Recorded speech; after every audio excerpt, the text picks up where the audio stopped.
मैत्री बोध परिवार एक सोशियो स्पिरिचुअल ऑर्गेनाइजेशन जो कार्यरत है मानवीय चेतना के उत्थान के लिए। इसी हेतु से विश्व भर उनके कई प्रयासों से मानवता की सहायता, शांति का अनुभव और जीवन को प्रेममय बनाने में कार्यरत है। आपकी उन्नति के लिए, आपके परिवर्तन के लिए मैत्री बोध परिवार प्रस्तुत करता है मैत्री संगत, दैविकता से मित्रता। नमस्ते, स्वागत है आप सबका। आज फिर से चलते हैं एक यात्रा में, सुनते हैं कई कहानियाँ और एक दूसरे को टटोलते हैं, स्वयं को टटोलते हैं कि क्या हम सही मार्ग पर हैं और हम जो सुन रहे हैं वो अनुभव भी कर रहे हैं या केवल सुन रहे हैं। ये सुनना, अनुभव करना और फिर उसे लागू करना अपने जीवन में, ये एक यात्रा है। और क्या हम इस यात्रा में हैं एक साथ? बहुत सारी बातें सुन रहे हैं और सुनने के बाद अनुभव में जाना बहुत ज़रूरी है ना? तो बस चलते हैं साथ में, चलते चलते सीखेंगे, मिलेंगे एक दूसरे से, जानेंगे कि और कैसे हम अपने आप को बेहतर बनाएं इन कहानियों के माध्यम से। और जब भी हम कहानी कहते हैं तो क्योंकि भारतवर्ष में गुरुकुल का बड़ा महत्व है, तो कई कहानियाँ, अधिकांश कहानियाँ में गुरुकुल से मिलती है सीखने के लिए। तो ऐसे कई एग्जाम्पल्स हमें गुरुकुल के मिलेंगे, जिसमें हम पिछले सत्र से लगातार हम बातें करते आ रहे हैं। आज चलते हैं एक थोड़ा इंटीरियर, बहुत ही अंदर का गुरुकुल, जहाँ पर कोई सुविधा नहीं है, बहुत ही बेसिक केवल गुरु शिष्य है और भोजन मात्रा के लिए जो भी छोटी छोटी चीज़ें हैं वो हैं। और एक ऐसा गुरुकुल यानी जहाँ पे गाय भी नहीं है, और अगर गाय नहीं है तो गाय का दूध भी नहीं है ना? ऐसा एक छोटा सा गुरुकुल। तो इस गुरुकुल में कुछ बच्चे हैं, गुरुजी हैं, अच्छा चल रहा है। नियम है कि गुरुकुल के भीतर ही रहना है, गुरुकुल के बाहर नहीं जाना है बिना अनुमति के। तो इस तरह से चल रहा है ये गुरुकुल। और एक दिन एक बच्चा गुरुजी के पास आता है और प्रेम से पूछता है कि गुरुजी, ये दूध मैंने सुना है, सुनने में बहुत अच्छा लगता है, कैसा होता है? तो गुरुजी ने बताया, अपने हिसाब से डिस्क्रिप्शन दिया कि दूध इस तरह से होता है, क्योंकि गुरुजी ने एक समय पे पिया है। तो उन्होंने बताया कि दूध ऐसा ऐसा होता है, दिखने में सफ़ेद कलर का होता है, पीते तो अच्छा लगता है, पौष्टिक होता है। यानी दूध के बारे में जो भी समझ थी गुरुजी ने अपने शिष्य को बताया। अब जब हम दूध के बारे में बात कर रहे हैं तो गुरुजी ने मुख्यतः गाय के बारे में बात किया, क्योंकि गाय से ही दूध मिलता है। तो इस बच्चे में एक जिज्ञासा जागी कि दूध को जानने के लिए। अब दूध मिलता गाय से है तो गाय कैसी होती है? बच्चे ने कभी नहीं देखा था। तो गुरुजी ने गाय का भी डिस्क्रिप्शन दिया कि इस तरह से होती है, 4 पैर होती हैं, 2 आँखें होती हैं, 2 कान होते हैं, 1 पूँछ होता है। यानी जो बेस्ट गाय के बारे में बता सकते हैं वो सारी चीज़ें बताई। तो साधारणतः सफ़ेद कलर की ज़्यादा गौ माता दिखती है, उस तरह से सारी चीज़ें बताएँ। अब बच्चे ने सुन तो लिया कि दूध ऐसा होता है, गाय ऐसी होती है।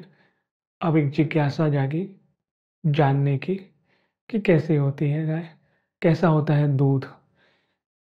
अब ये जिज्ञासा गुरुकुल में तो संभव नहीं था, फिर भी अपने हिसाब से उसने विजुअलाइज़ किया कि दूध पीने में ऐसा होगा, गाय दिखने में ऐसी होगी जैसे गुरुजी ने बताया।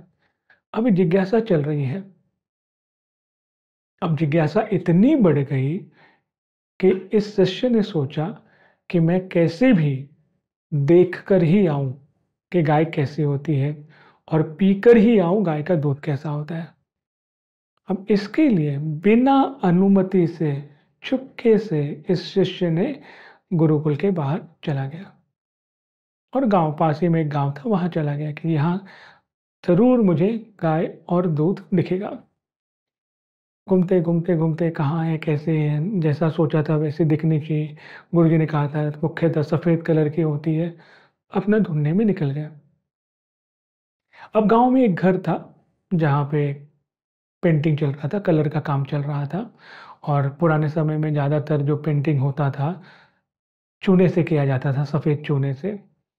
तो एक बकेट भर के चूने का पानी रखा हुआ था सफ़ेद कलर का, और थोड़ा सा दीवार को पेंट किया गया था। बाकी ब्रेक के हिसाब से सब मजदूर चले गए थे।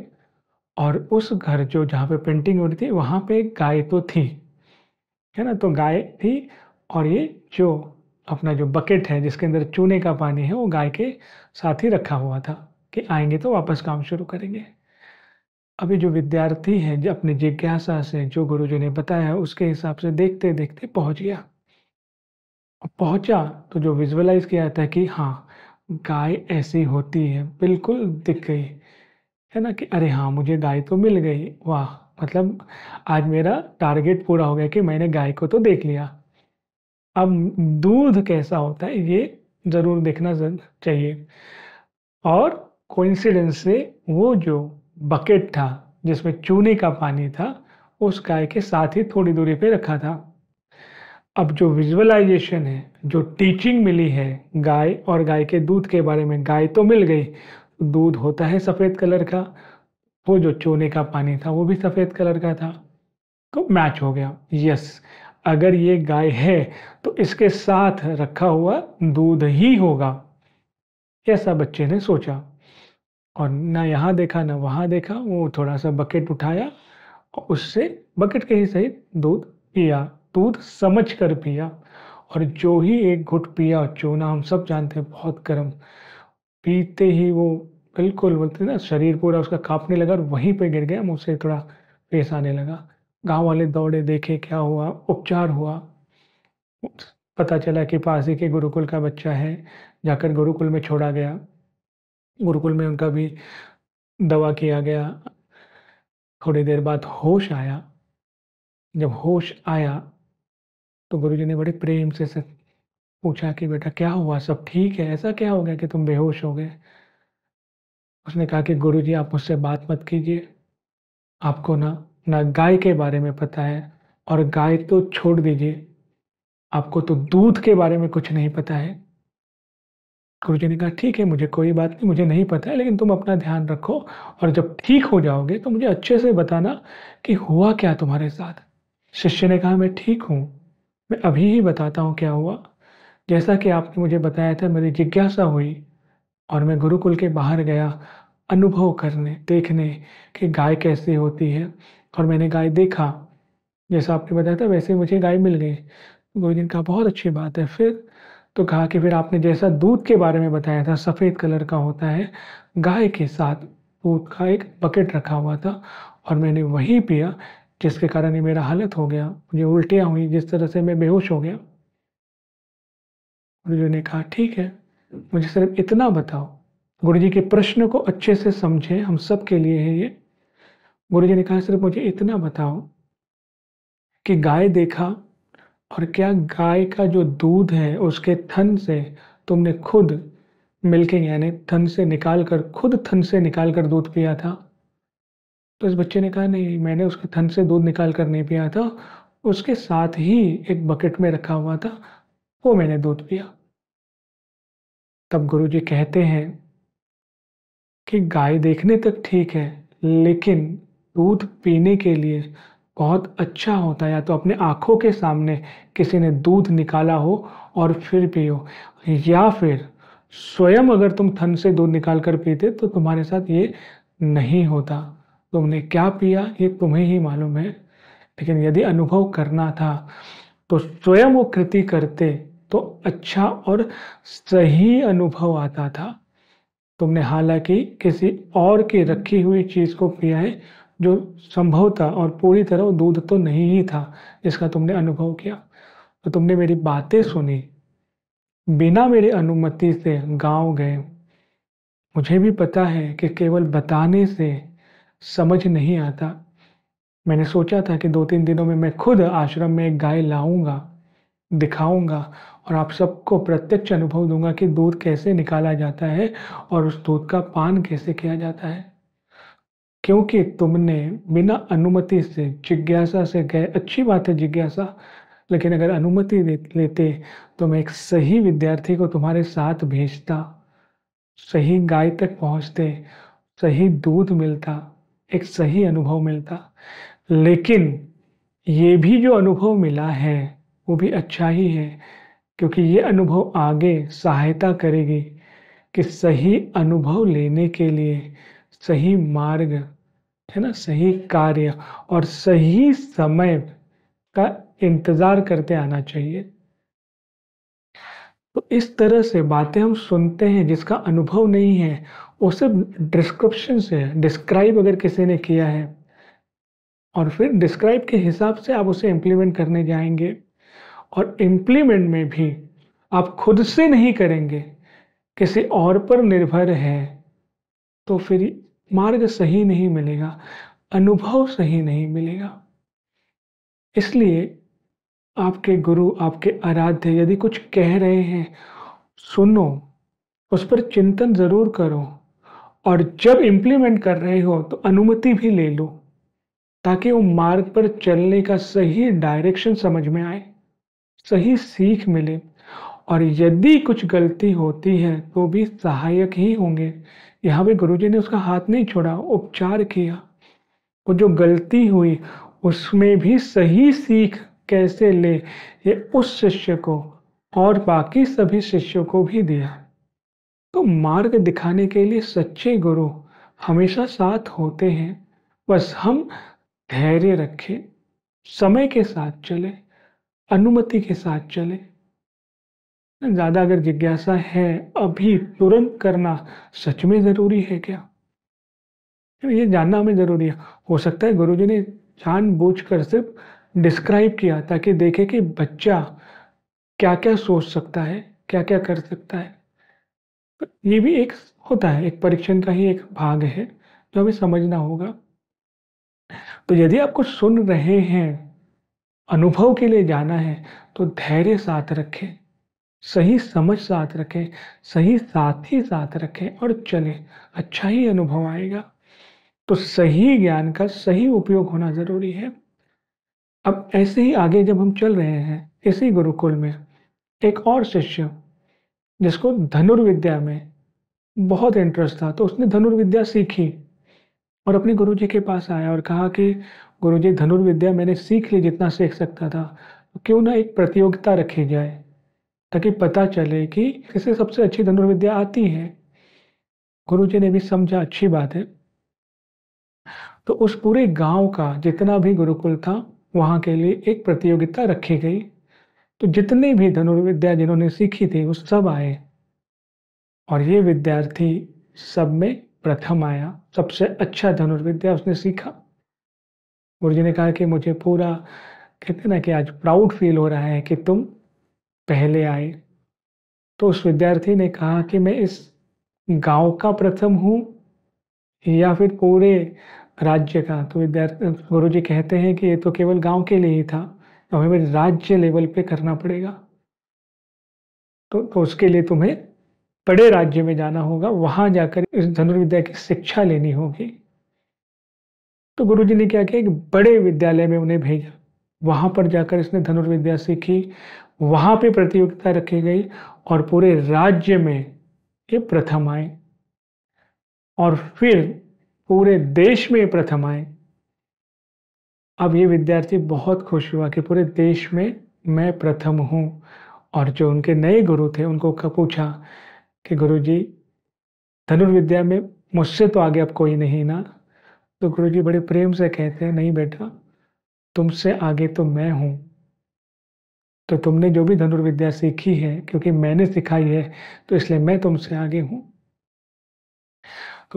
तो शिष्य ने कहा कि गुरुजी, मुझे आपसे भी आगे जाना है, मुझे और आगे जाना है, मुझसे आगे कोई नहीं रहे। तो उस गुरुजी ने कहा कि अगर तुम्हें मुझसे आगे जाना है तो तुम्हें मेरे गुरुजी के पास जाना होगा, उनसे सीखना होगा, क्योंकि मुझसे आगे वो हैं। अगर उनसे तुमने सीख लिया तो अपने आप मुझसे आगे चले जाओगे। तो ठीक है गुरुजी, आप अभी बताएं। तो वो उनके गुरु के पास जाते हैं। उनके गुरु सच में प्रवीण, धनुर्विद्या मतलब ऐसी थी उनके पास कि वो, उन्हें निशाना लगाने की ज़रूरत नहीं थी, वो सिर्फ निशाना अगर सोचते भी थे तो लग जाता था, उस तरह से प्रवीणता थी। और उन्होंने इस विद्यार्थी की जो जिज्ञासा थी उसे पूर्ण करने के लिए सारी विद्याएं सिखाई। और फिर सीखते सीखते एक दिन आया यहाँ पे उन्होंने कहा कि तुम तुम्हारे गुरु से तो आगे चले गए हो आज। तो इस विद्यार्थी ने पूछा कि क्या गुरुजी अब मैं प्रथम हूँ, मैं सबसे आगे हूँ? तो उस गुरुजी ने कहा नहीं बेटा, क्योंकि मैंने तुम्हें सिखाया है तो मैं तुमसे आगे हूँ। तो उन्होंने कहा कि गुरुजी मुझे आपसे भी आगे जाना है, क्या करना होगा?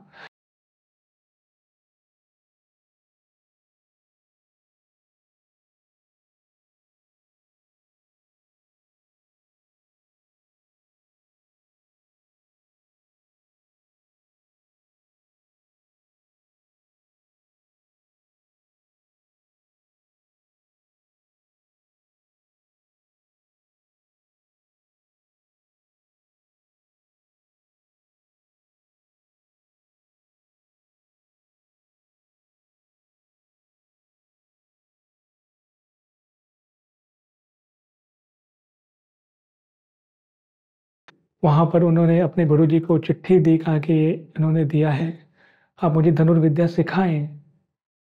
गुरुजी ने पत्र देखा, कहा ठीक है, मैं तुम्हें धनुर्विद्या सिखाऊंगा। तुमने अभी तक जो सीखा है वो सब कुछ उसके हिसाब से तुम ही अव्वल हो, बस तुम्हारे सामने मैं हूँ, मैं और तुम। मैंने तो सालों हो गए, मैंने आज तक धनुष को उठाया नहीं है। कोई शिष्य कहते हैं आपने सालों हो गए धनुष नहीं उठाया, तो आप मुझे धनुर्विद्या कैसे सिखाएंगे? तो गुरुजी ने कहा नहीं कोई बात नहीं, फिर भी एक छोटा सा हम कंपटीशन रखेंगे, एक प्रतियोगिता रखेंगे, सिर्फ तुम और मैं। अब ये शिष्य सोचता है कि इन्होंने सालों से तो धनुष उठाया नहीं है और एक प्रतियोगिता रख रहे हैं जहाँ पे केवल मैं और ये हैं, ताकि हाँ केवल तुम और मैं हूँ और मैंने सालों से धनुष को हाथ भी नहीं लगाया है। तो यदि तुमने मुझे प्रतियोगिता में हरा दिया तो इस पूरे विश्व में तुम ही प्रथम हो, तुमसे आगे कोई नहीं होगा। ठीक है, आप मतलब कुछ सिखाओगे नहीं? कि मैं कुछ नहीं सिखाऊंगा, मैं सिर्फ प्रतियोगिता रख रहा हूँ और मैं विश्वास दिलाता हूँ कि सालों से मैंने धनुष को हाथ नहीं लगाया है। ठीक है, चलिए फिर प्रतियोगिता रखते हैं। तो ये जो गुरु थे इन्हें जंगल में भीतर अंदर अंदर ले जाते हैं और ये चलते हैं, कहते हैं कि मैं बताता हूँ कहाँ जाकर निशाना लगाना है। जंगल के बिल्कुल भीतर जाते जाते जाते एक अंतिम छोर आ जाता है। अंतिम छोर मतलब खाई। और खाई ऐसा है कि उसके बाद वापस एक पहाड़ी शुरू होती है और ये पहाड़ी और खाई के बीच में एक छोटा सा ब्रिज है और वो भी टूटा हुआ। गुरुजी कहते हैं हमें चलना है, पार करना है। चलते चलते पार नहीं करते, बीच में ही रुक जाते हैं। गुरुजी कहते हैं हम यहीं रुकेंगे। ठीक है, रुके हैं। और वो जो दूसरी पहाड़ी है, ज़्यादा नहीं, 20 से 30 मीटर की दूरी पे ही है। तो ये खाई के बीचों बीच ये जो ब्रिज है इस पर खड़े हैं गुरुजी और ये शिष्य। तो गुरुजी कहते हैं हम यहीं से खड़े होकर निशाना साधेंगे। ये जो 30 मीटर की दूरी पर पेड़ है आम का, और जो आम दिख रहा है 30 मीटर की दूरी पर आम का पेड़, और जो आम दिख रहा है इस पर हम में से जो निशाना लगा देगा वो विजयी होगा और वही पूरे विश्व में प्रथम धनुर्धर होगा। ये शिष्य देखते हैं हम ब्रिज पर खड़े हैं, ब्रिज जो हिल रहा है, पैर फिसले तो नीचे गिर गए। यहाँ पर खड़े होकर कैसे कोई निशाना लगा सकता है? शिष्य कहता है पहले आप करके दिखाइए। तो गुरु जी धनुष उठाते हैं, कह रहे हैं कि मैं सालों के बाद, और सच में उन्होंने सालों के बाद धनुष को हाथ में लिया था। खड़े हुए, ब्रिज हिल रहा है, फिर भी गुरु जी पूरे संयम, धैर्य, अपने आप को स्थिर करते हुए आराम से तीर चलाया, बरोबर जाके निशाने पे लगा। अब इस शिष्य देख रहा है कि मैंने तो आंखें बंद करके भी मैंने निशाना लगाया है, आवाज़ सुनकर मैंने निशाना लगाया है ना, बहुत अलग अलग तरीके से। अभी जो ब्रिज जो हिल रहा है, जरा सा भी अगर पैर फिसला तो गए, जीवन समाप्त। यहाँ पर खड़े होकर कैसे निशाना लगाए? फिर भी प्रयास कर रहे हैं, धनुष उठा रहे हैं, लेकिन पैर कांप रहे हैं। अब पैर कांप रहे हैं तो निशाना चुक रहा है। निशाना लगाने के लिए पैर को स्थिर करना है, वो हो ही नहीं रहा है। 10 मिनट, 15 मिनट, 20 मिनट, आधा घंटा, 1 घंटा हो गया, संभल ही नहीं रहे। अंत में उसने कहा गुरुजी ये मुझसे नहीं होगा। कहा कि अरे 30 ही मीटर तो है, ज़्यादा दूर नहीं है, बस यहीं से तो निशाना लगाना है। कहा कि मैं यहाँ से निशाना नहीं लगा सकता हूँ, क्योंकि जिस तरह से मेरे पैर काँप रहे हैं और डर लग रहा है, मैं नीचे देख रहा हूँ तो चक्कर जैसा आ रहा है। तब गुरुजी ने कहा कि जितना भी ज्ञान, जितनी भी विद्या ली है, विषम परिस्थिति में जो स्थिर रहा, वो सच्चा धनुर्धर, वो सच्चा ज्ञानी, वो सच्चा अनुभवी। विषम परिस्थिति में यदि तुमने अपने पैरों को जमा लिया, यानी अपने आप को स्थिर कर लिया, तो ही तुम अव्वल हो, तो ही तुम सर्वप्रथम हो। और ये वो परिस्थिति है कि तुमने सालों से जो सीखा है, अगर इस विषम परिस्थिति में स्थिर नहीं हो सकते हो, तो इस विद्या का, इस ज्ञान का क्या अर्थ।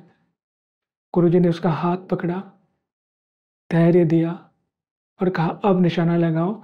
मैं विश्वास दिलाता हूं कि तुम नहीं गिरोगे, क्योंकि मैं तुम्हें गिरने नहीं दूंगा।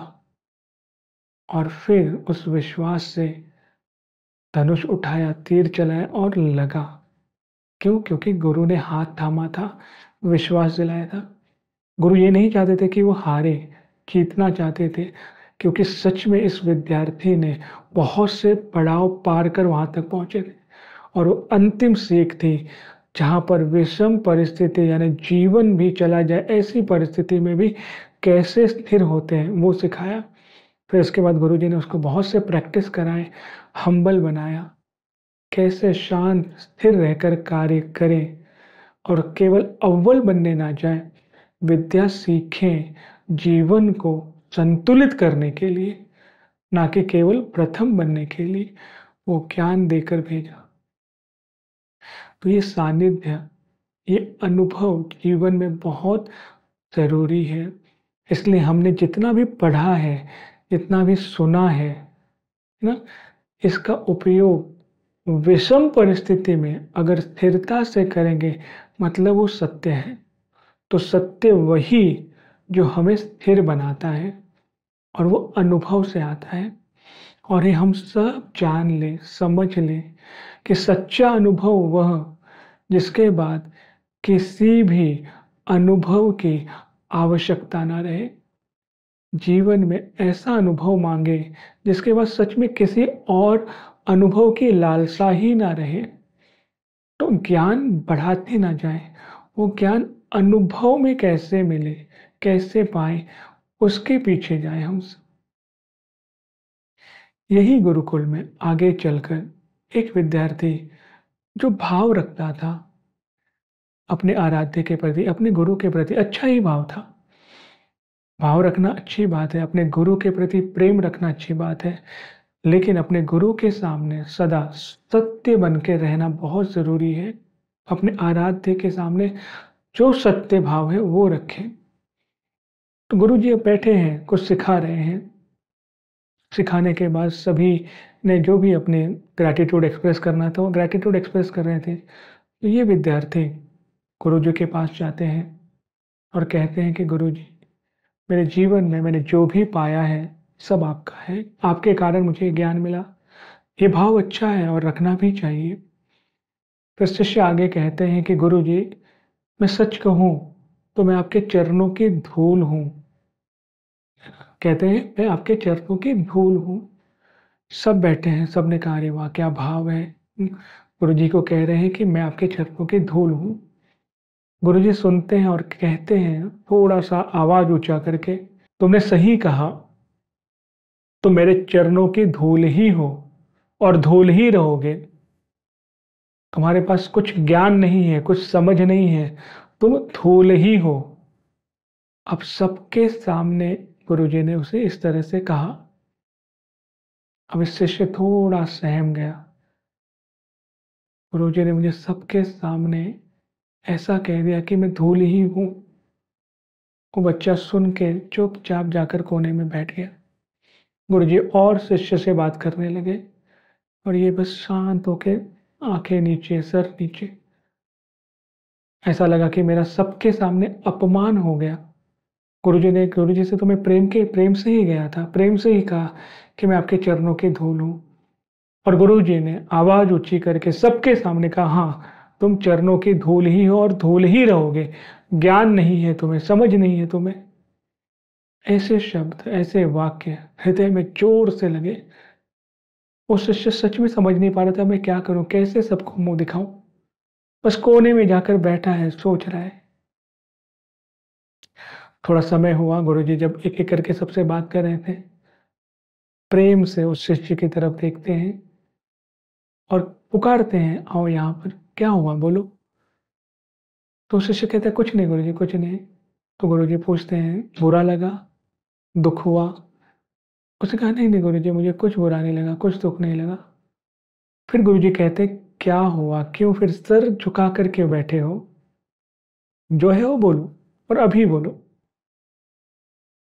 तो शिष्य कहते हैं गुरुजी मैं तो प्रेम से ही आया था, मैंने प्रेम से ही कहा कि मैं आपके चरणों की धूल हूँ, लेकिन आपने सबके सामने मुझे डांट दिया, सबके सामने आपने कह दिया कि मैं धूल ही हूँ।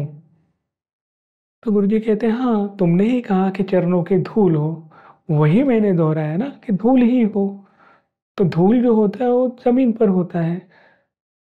तो कहा, हाँ गुरुजी, फिर आपने कह दिया ज्ञान नहीं है, समझ नहीं है। तो उसने कहा कि बुरा लगा क्या तुम्हें? गुरुजी ने पूछा बुरा लगा? उसने कहा हाँ जी गुरुजी, मुझे बुरा लगा। तब गुरुजी कहते हैं हाँ, ये सत्य रखो कि बुरा लगा। तुमने जो कहा, गुरुजी समझाते हैं और हम सबके समझने के लिए बात है। हमें से कई लोग अपने आराध्य को कहते हैं ना, सब कुछ आपका, मैं तो आपके चरणों में हूँ, मैं तो कुछ भी नहीं हूँ, मैं तो तुच्छ हूँ। ऐसे कई चीज़ें हम सब कहते हैं, बार बार कहते हैं। तो गुरुजी ने कहा कि जब तुमने कहा कि मैं चरणों की धूल हूँ, धूल मतलब जो जमीन पर होता है, चरणों पे हो या जमीन पर होता है, और जो जमीन पर होता है उसमें कोई अहम भाव नहीं होता, उसे कोई डर नहीं होता। डर किसे होता है? जो ऊपर है, उसे क्या डर रहता है कि मैं गिर न जाऊं, है ना। जो ऊपर है उसे डर रहता है कि मैं गिर न जाऊं। जैसे माथे का तिलक माथे पे लगा है तो उसको भय है कि मैं तिलक हूं, कहीं मैं गिरूं नहीं। उसको भय हो सकता है, क्यों? क्योंकि वो अपने आप को ऊंचा मानता है, ऊपर मानता है। तुमने कहा मैं चरणों की धूल हूँ, मतलब तुमने ये दिखाया है कि तुम में कोई अहम नहीं है। और जिसमें अहम नहीं है उसे अगर कुछ कहे, और खासकर जब गुरु जी कुछ कहे, तो उसे कुछ नहीं लगेगा। औरों के सामने कोई भय ही नहीं रहेगा कि मुझे जो भी कहो मैं तो आपका हूँ। तो तुम सच में अपने आप को अगर चरणों की धूल मानते, तो मेरी बातों का बुरा नहीं लगता, क्योंकि तुम्हें अहम ही नहीं है। तुम तो जमीन पे हो, और जो जमीन पे है उसे गिरने का कोई भय नहीं है। तो तुम ये सत्यता को देखो कि तो जो तुमने कहा वो सच में भाव और अनुभव से कहा, या सिर्फ कहने के लिए कहा। कहने के लिए भी हम कह देते हैं ना कि गुरुजी हम ये हैं, या आपके लिए जीवन समर्पित, मेरा जो कुछ है आपका है। ऐसे कई बातें हम कहते हैं, है ना। आप जैसे भी रखो हम सुखी हैं, जो भी हो हम आपके हैं। ये सारी बातें ये सिर्फ कहते हैं या अनुभव करते हैं, भाव है। और जब ऐसी परिस्थिति अगर आई, क्या हम स्थिर रहेंगे? क्या हम उसी विश्वास में रहेंगे? क्या? तो इसलिए अपने आराध्य के सामने सच्चा स्वरूप लेकर जाना बहुत जरूरी है। वो झूठ या वो अहम भाव कि मेरा ऐसा कहना तो ये दिखाता ना, अरे ये बच्चा कितना हम्बल है, कितना विनम्र है, क्या बातें करता है। लेकिन क्या सच में वो अंदर से वो भाव है कि हम सिर्फ कहने के लिए कह रहे हैं? और यदि हम सिर्फ कहने के लिए कह रहे हैं, तो परिस्थिति में भी वो अडिग रहने आना चाहिए। और ये भाव अगर नहीं है तो कोई बात नहीं, कोई बड़ी बात नहीं, क्योंकि ये स्थिति है। तो यदि ये भाव नहीं है तो बस ये भी कह दे कि ये भाव नहीं है। जैसे हम डॉक्टर के पास जाते हैं तो जो चीज़, जो विकार है वो बताते हैं, फिर डॉक्टर हमें क्या करते हैं? सही दवा देते हैं। तो वैसे ही अगर ये भाव समर्पण का, भाव प्रेम का, है ना, या फिर ऐसा जिसमें अहंकार ना हो, विनम्रता का यदि भाव नहीं है, तो सत्य को स्वीकारें और स्वीकार के अपने आराध्य के सामने रखें। ये हमें और किसी को कहने की जरूरत नहीं है। भक्ति नहीं है मन में तो नहीं है। अब यदि भक्ति लाना है तो बस कह दे अपने आराध्य को कि मैं भी प्रेम को अनुभव करना चाहता हूँ, आपके प्रति भक्ति को अनुभव करना चाहता हूँ। ये बस हृदय से प्रार्थना रखें। यदि हमारे आध्यात्मिक उन्नति के लिए वो आवश्यक है, तो हमारे आराध्य हमें वो देंगे, क्योंकि वो देने के लिए ही है। उन्हें हमसे कुछ नहीं चाहिए। हम जो नाम भी जप करते हैं अपने आराध्य का, उसमें हमारी ही उन्नति होती है, क्योंकि उस नाम जप से जो दैविकता का भाव आता है हमारे ही हृदय में आता है, हमारा भाव ही प्रफुल्लित होता है। तो अपने आराध्य के सामने झूठा मुखौटा पहन के ना जाएं, सत्य के लिए जाएं, प्रेम के लिए जाएं। वो केवल भाव के भूखे हैं, प्रेम के भूखे हैं। आपके असत्य वाणी से उन्हें कुछ नहीं चाहिए। तो यदि नहीं है, मांगे, और यदि है तो धन्यवाद अर्पित करें ऐसे जीवन को कि जहाँ पे हम भक्ति को अनुभव कर रहे हैं, सत्य को अनुभव कर रहे हैं, प्रेम को अनुभव कर रहे हैं। और ये सत्यता हम जानते हैं, इसलिए अपने आप को जाने, हमारे भीतर कैसा भाव है, हम सच में जो कह रहे हैं वो सत्यता से कह रहे हैं क्या। तो ये इसे भी हम आत्म परीक्षण ही कहते हैं। अनुभव में जाना बहुत ज़रूरी है आध्यात्मिक उन्नति के लिए।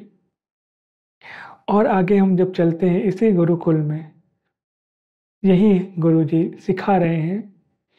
अब एक और विद्यार्थी पूरा भाव, पूरा मन कि मुझे अपने गुरुजी जैसा बनना है, अच्छा भाव है, बहुत सुंदर भाव है। तो देख रहा है कि गुरुजी कैसे रहते हैं, कैसे खाते हैं, कैसे पीते हैं, हर एक चीज़ को वो पूरी तरह से समझ रहा है। और समझते समझते उसने शुरू कर दिया। क्या शुरू किया? तो जैसे गुरुजी सफ़ेद वस्त्र पहनते थे, तो ये भी सफ़ेद वस्त्र पहनने लगा। जैसे गुरुजी ज़मीन पर चटाई बिछा के सोते थे, ये भी चटाई बिछाकर शुरू कर दिया सोना। अब जैसे गुरुजी केवल कंदमूल खाते थे, तो वैसे इसने भी वही खाना शुरू कर दिया। गुरुजी की तरह उठना, गुरुजी की तरह बैठना, पूरी तरह से अपने आप को उसमें ढालना शुरू कर दिया। अब गुरुजी देख रहे हैं कि कुछ तो थोड़ा गड़बड़ लग रहा है, ये क्या चल रहा है इसका? ये मतलब जैसे मैं कर रहा हूँ वैसे ही ये पूरी तरह से कॉपी कर रहा है, क्यों? बुलाते हैं उसे प्रेम से, कहते हैं कि बेटा मैं देख रहा हूँ कुछ दिनों से तुम्हारे हाव भाव बहुत बदल गए हैं, ये क्या है? तो बोलता है गुरुजी बस आप मेरे आदर्श हैं, मैं आपसे सीख रहा हूँ, आप ही की तरह बनने का प्रयास कर रहा हूँ। तो गुरुजी पूछते हैं कैसे बेटा? तो बोलते हैं बस गुरुजी जिस तरह से आप रह रहे हैं, आपकी दिनचर्या को मैं देख रहा हूँ और मैं भी अपने आप को वैसे ढाल रहा हूँ, वस्त्रों से, भोजन से, जो भी चीज़ें देख रहे थे गुरुजी। गुरुजी ने कहा बहुत सुंदर बेटा, कोई बात नहीं, मैं बहुत प्रसन्न हूँ। तो आज हम सब बाहर चलते हैं, तो हम सब नहीं, केवल तुम और मैं चलते हैं बाहर, घूमते हैं थोड़ा, मेरे मेरे सानिध्य में रहो, अच्छा है, मुझे भी अच्छा लगेगा। ये शिष्य बहुत खुश हो जाता है कि अरे वाह, आज एक स्पेशल टाइम गुरुजी के साथ बाहर चलने का। तो गुरुकुल के बाहर जाते हैं, थोड़ा ओपन स्पेस जहाँ पे हरियाली है, उस हरियाली में एक घोड़ा सफ़ेद रंग का तो घास चर रहा था।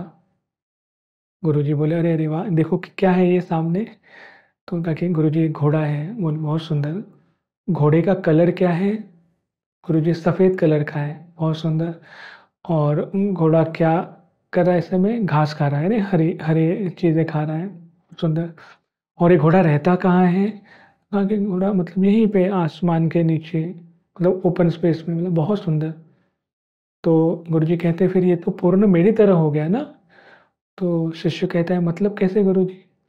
इसके सफ़ेद कलर है, यानी जिस तरह से मैं सफ़ेद वस्त्र पहनता हूँ, नेचुरली ये सफ़ेद है।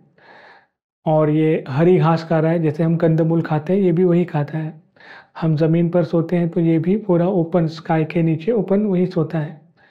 यानी हो ना हो ये मेरे तरह है, गुरु की तरह है तुम्हारे। शिष्य बोलते हैं नहीं गुरुजी, आपकी तरह कैसे हो सकता है? आप कहाँ और ये कहाँ? आपका जो ज्ञान है, आपका जो अनुभव है, आपका जो समझ है, वो इसमें कहा। तो गुरुजी ने कहा, अरे वाह बेटा, तुझे ये मतलब पता है? हाँ गुरुजी, ये तो मुझे पता है। तो इनमें से कौन सी बातों को तुमने ग्रहण किया? ज्ञान को, अनुभव को, समझ को। तुमने मेरे ऊपरी आवरण को समझा और उसके हिसाब से अपने आप को परिवर्तित किया। मेरे भीतर के भाव को, मेरे अनुभव को, मेरी साधना को, सत्य को तुमने लिया क्या? उसके लिए क्या किया? शिष्य के पास कुछ उत्तर नहीं था, क्योंकि उसके लिए तो उसने कुछ भी नहीं किया।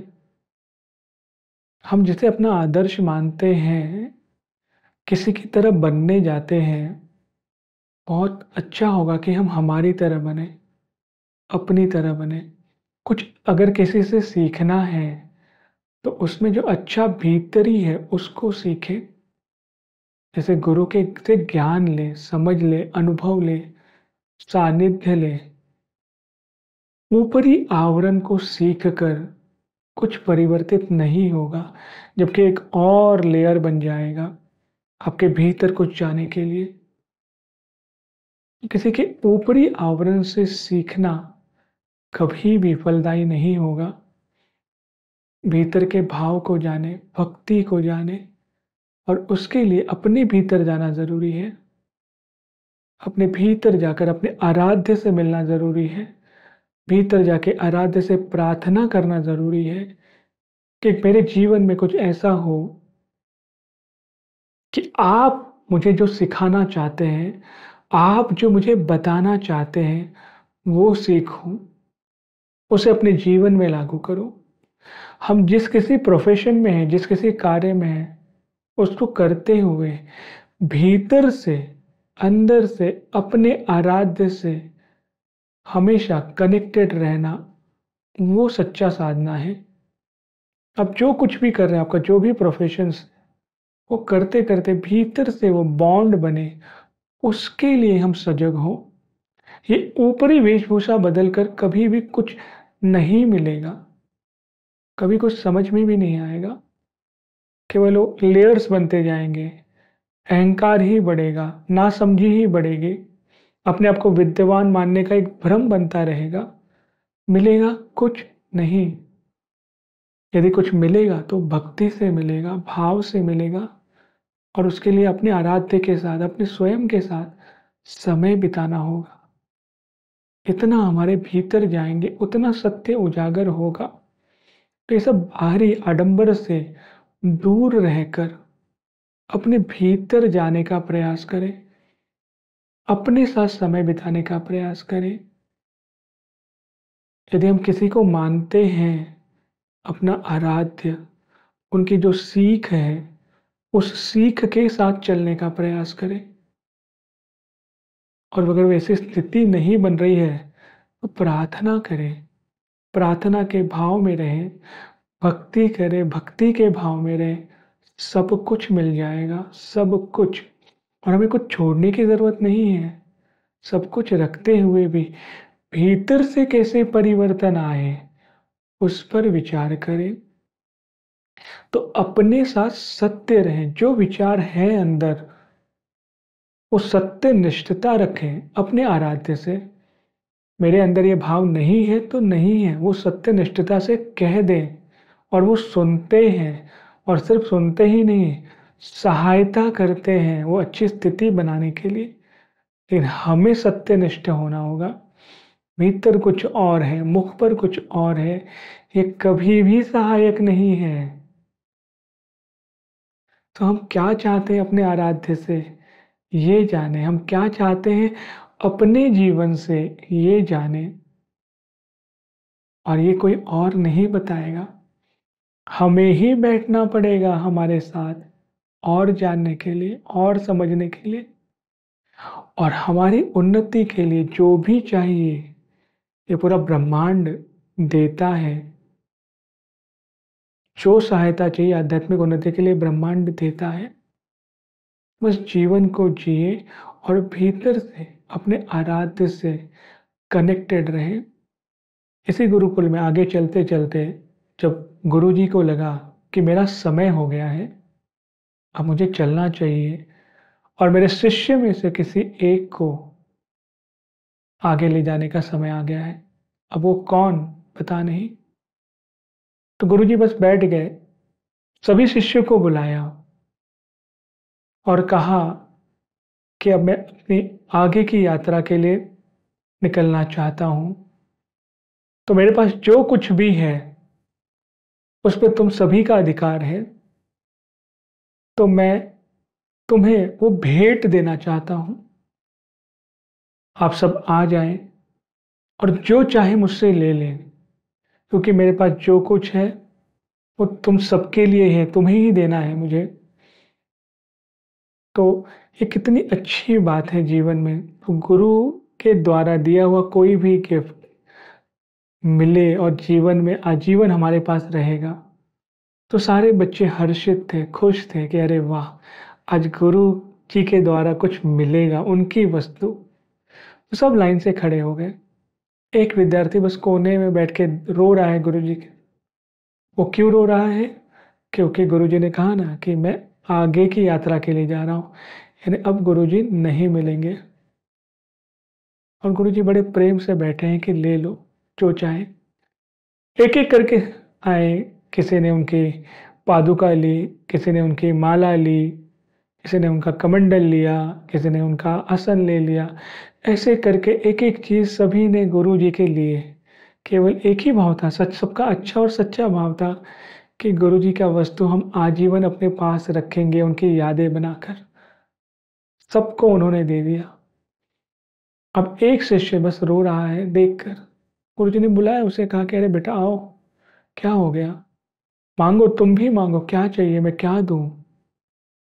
शिष्य कहता है गुरु जी मुझे कुछ नहीं चाहिए, मुझे आपका सानिध्य चाहिए, आपका प्रेम चाहिए, मुझे आप चाहिए।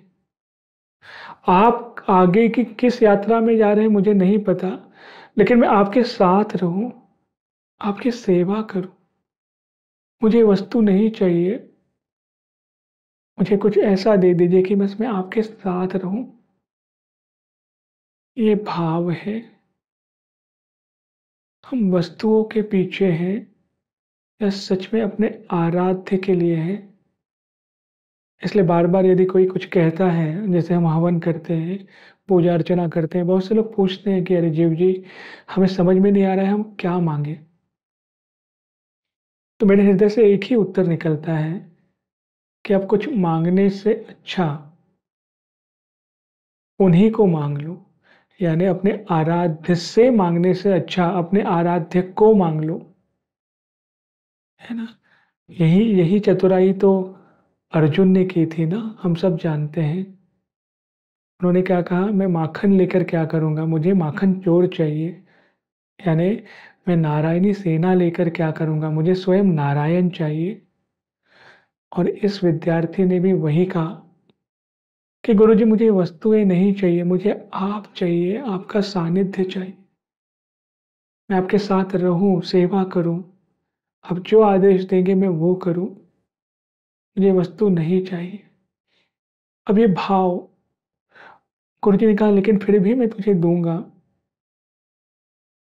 इस शिष्य ने कहा कि गुरुजी मुझे सच में कुछ नहीं चाहिए, और अगर आपको देना ही है तो जो आपको ठीक लगे दे दो, मैं नहीं मांगूंगा। अब ये भी एक समर्पण का भाव। हम अपनी समझ से लिमिटेड चीजें मांगते हैं, लेकिन जब हम अपने आराध्य पे विश्वास करते हैं कि आप दे दे जो सही लगे, तो क्या मिलता है? तो गुरुजी ने देखा यहाँ वहां कुछ नहीं था, मालाएं दे दी, कमंडल दे दिया, आसन उठा के दे दिया, सब तो दे दिया। तो गुरुजी खड़े हो जाते हैं, खड़े होकर उस शिष्य को अपनी गद्दी दे देते हैं। कहते हैं कि जो गुरु की गद्दी है ये तेरा हुआ, ये तू संभाल, आज से गुरुकुल तू संभालेगा। तो गुरुजी अपनी गद्दी ही दे देते हैं। शिष्य कहता है गुरुजी मैं इस गद्दी पे तभी बैठूंगा जब आप मुझे वचन देंगे कि आपका सानिध्य हमेशा मेरे साथ रहेगा और मुझे आपका सेवा का अवसर मिलेगा। अब जहां भी रहोगे मैं आपके साथ रहूं। तो गुरु जी कहते हैं कि ये गद्दी गुरु तत्व की गद्दी है, इस रूप में मैं हमेशा तेरे साथ हूँ, तो जो भी करेगा मेरा आशीर्वाद और मेरा प्रेजेंस हमेशा तुझे अनुभव होगा। ये भाव तो गुरु शिष्य को अपनी तरह बनाना चाहता है। आराध्य चाहते हैं कि उसका शिष्य, उसका भक्त उनकी तरह बने, यानी डिवाइन, दैविक। इसलिए हम जो माला जप करते हैं, नाम जप करते हैं, पादुका अभिषेक करते हैं भाव से, इससे आराध्य हमें देते ही हैं। उनको उनकी प्रशंसा से कुछ लेना देना नहीं है। आपने प्रशंसा की तो आपके भीतर ही वो दैविकता का उद्गम होता है, वो दैविकता का भाव आता है। तो गुरुजी ने अपने लिए कुछ नहीं रखा, सब कुछ दिया। और जिसने गुरुजी को कहा कि आपको जो सही लगे वो दे, मुझे आप चाहिए, तब गुरुजी ने अपनी गद्दी ही दे दी। ये भाव, तो ये समर्पण भीतर से आना, ये भक्ति से संभव है। जैसी भक्ति वैसा प्रेम, वैसा सानिध्य। हम सच में अपने आराध्य से क्या चाहते हैं? केवल मांगना चाहते हैं या बस उनका बनकर रहना चाहते हैं? तो ऐसी बातें तो हम करते रहेंगे, लेकिन वो चिंतन करें, मनन करें कि मेरे भीतर क्या भाव है, मैं कितना सत्य निष्ठता से अपने आराध्य के साथ हूँ, मैं क्या सच में उनका बनकर हूँ। ये समझना ज़रूरी है कि हमें सहायक होगा आगे बढ़ने के लिए। जीवन में अगर ऐसे गुरु हैं तो हम सच में कितने भाग्यशाली हैं जो केवल हमारी उन्नति के लिए कार्य कर रहे हैं। ये जो पूरा जीवन का सफ़र है, जो अभी मेरी यात्रा चल रही है, शुरुआत के समय में जब मैं कॉलेज में था, एज अ स्टूडेंट पढ़ाई करता था, शाम को थोड़ी सी कोचिंग सेंटर में जाके पढ़ाता था। और उसी समय 2001 में मैत्रेय दादाश्री जी मुझे मिले। मैत्रेय दादाश्री जी को मैं केवल एक संस्था के संस्थापक के तौर पर जानता था। मेरे हिसाब से वो केवल एक संस्था चलाते हैं समाज कल्याण के लिए। उनकी आध्यात्मिक बातें, आध्यात्मिक मार्गदर्शन का मुझे कुछ भी बोध नहीं था। मेरे लिए केवल वो एक संस्थापक है जहाँ पे कुछ अच्छे कार्य होते हैं लोक कल्याण के लिए, जैसे कि ब्लड डोनेशन कैंप, अन्नदान, वस्त्रदान, ऐसे कुछ चीज़ें। और मैं बस इतना ही उनके बारे में जानता था। तो मेरी जितनी भी मुलाकातें उनके साथ होती थी, केवल सामाजिक कार्य के लिए होती थी, ऑफिस में बातें किया उतना हुआ। लेकिन मेरी एक आंतरिक यात्रा उस समय पे चल रही थी। मेरे हृदय में एक प्रश्न बार बार आता था कि मेरा जीवन क्यों है, इसका उद्देश्य क्या है, मैं अगर इस धरती पे आया हूं तो क्या करने आया हूं।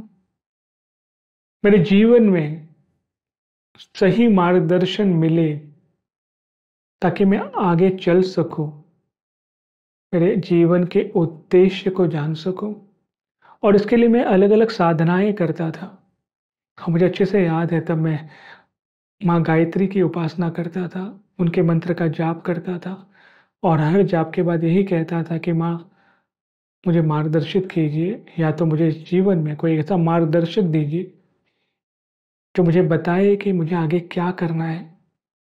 और ऐसा सालों चला, मेरा ग्रेजुएशन हुआ, सालों चला और दादाश्री जी के साथ केवल और केवल सामाजिक कार्य चल रहा था।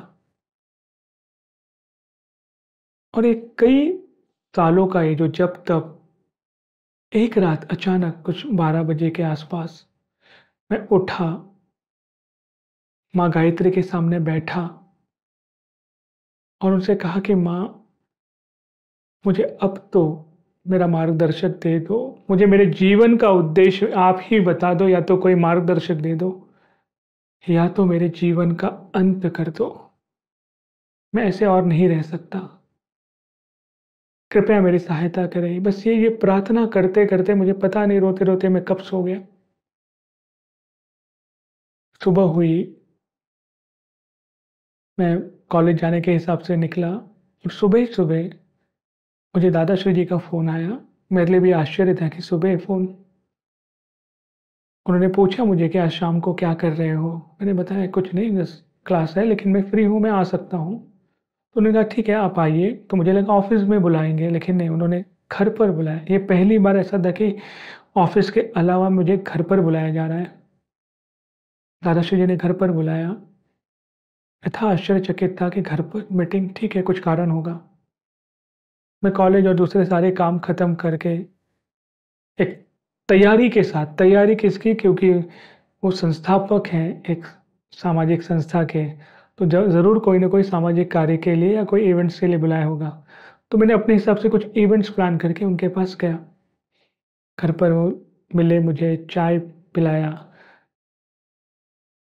और फिर थोड़ा-सा यहाँ-वहाँ के बातें करके परिवार के अन्य सदस्य से उन्होंने मिलाया, जो मेरे लिए भी एक थोड़ा आश्चर्यजनक था कि इतने बड़े संस्थापक घर के लोगों से मिला रहे हैं।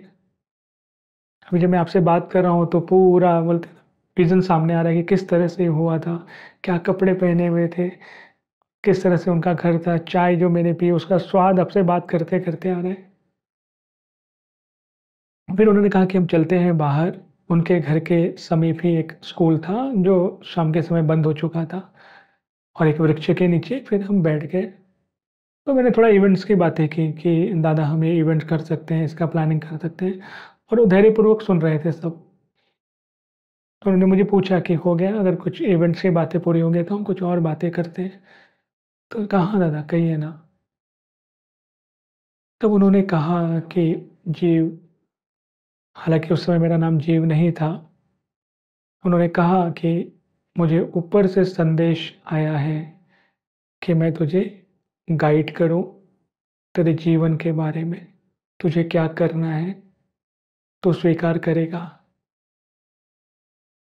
ये जो बातें अभी हमने कही ये साधारण हो सकती है, लेकिन मेरे लिए तो एक बहुत बड़ा वैलिडेशन था।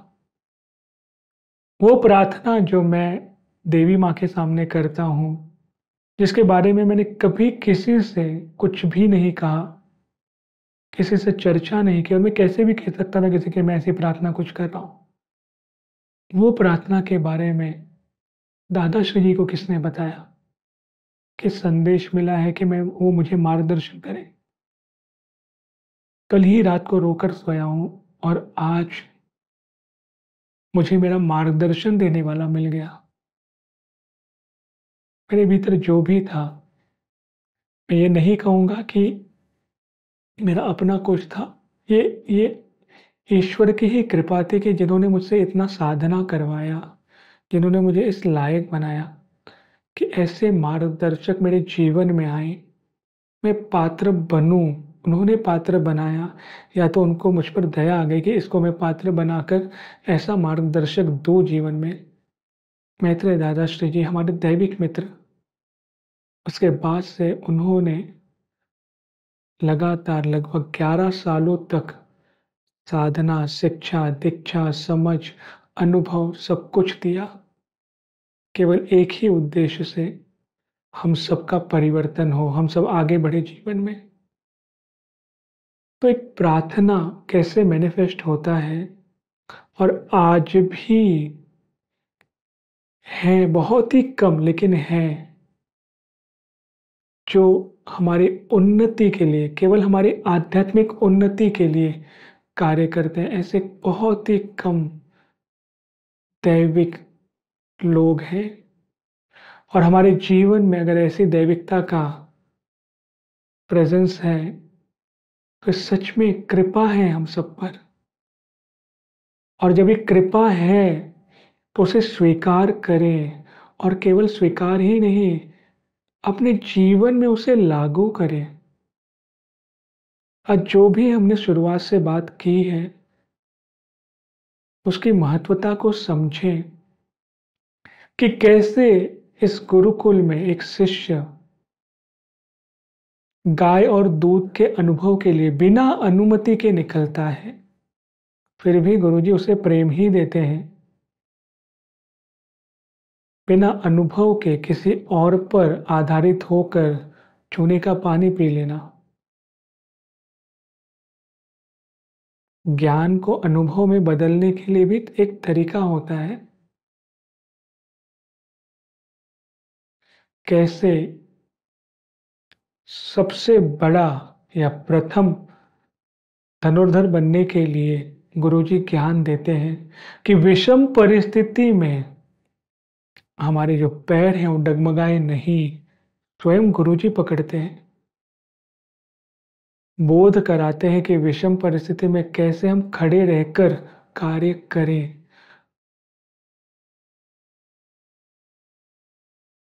कैसे गुरुजी सिखाते हैं कि किसी के जैसा मत बनो, आप अपने आप में बेस्ट हो, बस किसी से कुछ अच्छे गुण लो, सीखो और इम्प्लीमेंट करो, अपना बेस्ट वर्जन बनो।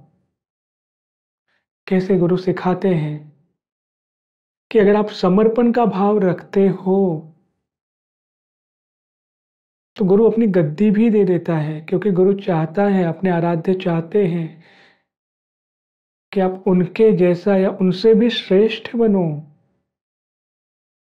कैसे गुरु हमारे भाव को पकड़ते हैं कि जहां पे हम अंदर से झूठ बोल रहे हैं कि मैं आपके चरणों का धूल हूं, उस अहम भाव को भी तोड़ते हैं। और कैसे ईश्वर हम जो प्रार्थना करते हैं उसे सही मार्ग तक ले जाते हैं। मेरे जीवन में दैविक मित्र का आना, ईश्वर का संदेश उन तक पहुंचाना, और इस प्लेटफॉर्म के माध्यम से आप सबसे मैं आग्रह करता हूं कि आप अपने ईश्वर से प्रार्थना करें कि उनका सहवास, उनका सानिध्य हमें मिले। सच्चे व्यक्ति, दैविक व्यक्ति का आगमन हमारे जीवन में हो, जिनका फोकस, जिनका उद्देश्य केवल हमारी आध्यात्मिक उन्नति हो। हम अपने जीवन में सत्य और प्रेम को पाएं, भक्ति को अनुभव करें, जीवन को जिए, सत्य निष्ठता से रहें। मेरा आग्रह है कि मेरी बातें सुनने के बाद अब अपने आराध्य के सामने बैठना, या तो अभी हम सब मैत्रेय दादाश्री जी की ये प्रतिमा, जिसे हम डिवाइन लाइट कहते हैं, इनके सामने भी बैठ सकते हैं। बस इनकी आंखों में देखें और सत्य निष्ठता से जो लगे वो कह दें और अनुभव करें। दादाश्री जी आपसे कुछ नहीं चाहते, आप उनका नाम जप करो, उन्हें आप अपना आराध्य बनाओ, कुछ नहीं। हम जिसे मानते हैं अपने जीवन में उन्हें ही लेकर चलें, लेकिन सत्य का अनुभव करें, प्रेम को अनुभव करें, उसके लिए है ये। मैत्री बोध परिवार से जुड़ने के लिए आज ही संपर्क करें हमारे हेल्पलाइन नंबर 8929707222 पर। हमारी वेबसाइट है www.maitribodh.org और ईमेल info@maitribodh.org।